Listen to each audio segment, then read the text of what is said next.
بسم اللہ الرحمن الرحیم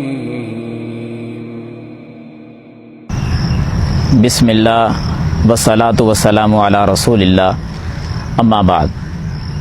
محترم سامعین و ناظرین، آج ہم ایسے خوش نصیب شخص کا تذکرہ کریں گے کہ جس کی خوش نصیبی کے کیا کہنے کہ قیامت کا دن ہوگا، ساری کائنات اور تمام مخلوقات سامنے ہوں گی۔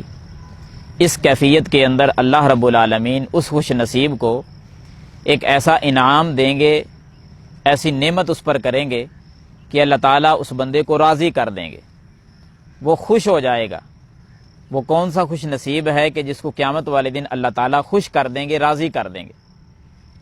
تو اس کے جواب میں ایک حدیث مبارکہ پڑھتا ہوں جو جامع ترمذی میں اور سنن ابی داود میں آتی ہے۔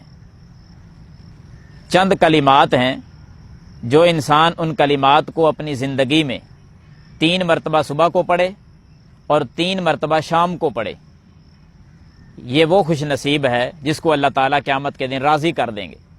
وہ کلمات کون سے ہیں؟ وہ کلمات میں پڑھ دیتا ہوں، توجہ کے ساتھ آپ سماعت فرما لیں اور اس کو اپنی زندگی کا حصہ بنا لیں۔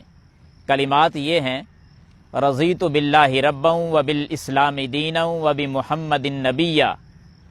اللہ کے رسول صلی اللہ علیہ وسلم نے فرمایا کہ جس شخص نے 3 مرتبہ صبح کو ان کلمات کو پڑھا اور 3 مرتبہ شام کو ان کلمات کو پڑھا، اللہ تعالیٰ پر لازم ہو جاتا ہے، واجب ہو جاتا ہے کہ اس شخص کو قیامت کے دن راضی کر دے گا۔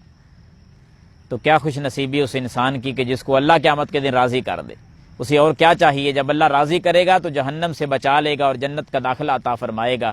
تو ہمیں بھی چاہیے کہ صبح شام ان کلمات کو 3 مرتبہ، رضیت باللہ ربا وبالاسلام دینا وبمحمد نبیا، ان کلمات کا ورد جاری کریں اور قیامت والے دن اللہ تعالیٰ کی رضا جو ہے وہ حاصل کریں۔ اللہ مجھے اور آپ کو عمل کرنے کی توفیق عطا فرمائے۔